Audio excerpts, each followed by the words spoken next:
வணக்கம். நான் சற்குணம் பிதுர்சா. நான் வவுனியா நடுக்குளம் கலைமகள் மகா வித்தியாலயத்தில் கல்வி பயின்ற ஒரு மாணவி. நான் தற்போது வெளியான உயர்தர பரீட்சை பெறுபவரில் வவுனியா மாவட்டத்தில் முதலிடத்தையும், தேசிய ரீதியில் 357வது இடத்தையும் பெற்றிருக்கேன்.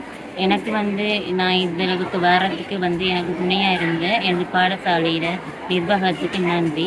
அந்த வகையில் எனது பாடசாலை அதிபர் தமிழகன் ஐயா அவர்களுக்கும், பிரதி அதிபர், உதவி அதிபர்கள் அனைவருக்கும் நன்றியை கூறி, நான் ஆரம்ப கல்வியிலிருந்து உயர்கல்வி மட்டும் இந்த பாடசாலை தான் கல்வி கற்றினான். அதில் எனக்கு உதவி செய்த அனைத்து ஆசிரியர்களுக்கும் நன்றியை தெரிவித்துக் கொள்கிறேன். எனது பெற்றோர் அவர்களுக்கும் இந்த இடத்துல நன்றியை தெரிவித்துக் கொள்கிறேன். எனது அப்பா விவசாயம் செய்தான் என்னை படிப்பிச்சார். இந்த அளவுக்கு நான் படிக்கிறதுக்கு எந்த ஒரு தடையும் விடையில நான் இந்த அளவுக்கு வரத்துக்கு அவர் எனக்கு நிறைய உதவியாக இருந்திருக்கார். அவருக்கும் என் அம்மாவுக்கு எனக்கு வேறு வகையில் எனக்கு நிறைய உதவி செஞ்ச உறவினர்கள், நண்பர்கள் எல்லாருக்குமே இந்த இடத்துல நான் நன்றியை தெரிவித்துக் கொள்ள விரும்புகிறேன். நான் யூனிவர்சிட்டி முடித்து அக்கௌண்டர் ஆகணுன்றது என்னுடைய ஆசை. நான் அதை அடைவேன் என்று நம்புகிறேன். நான் அதை அடையிறதுக்கு இந்த அளவுக்கு வழி ஏற்படுத்தின அனைவருக்குமே நான் இந்த இடத்துல நன்றியை தெரிவித்துக் கொள்கிறேன். நன்றி.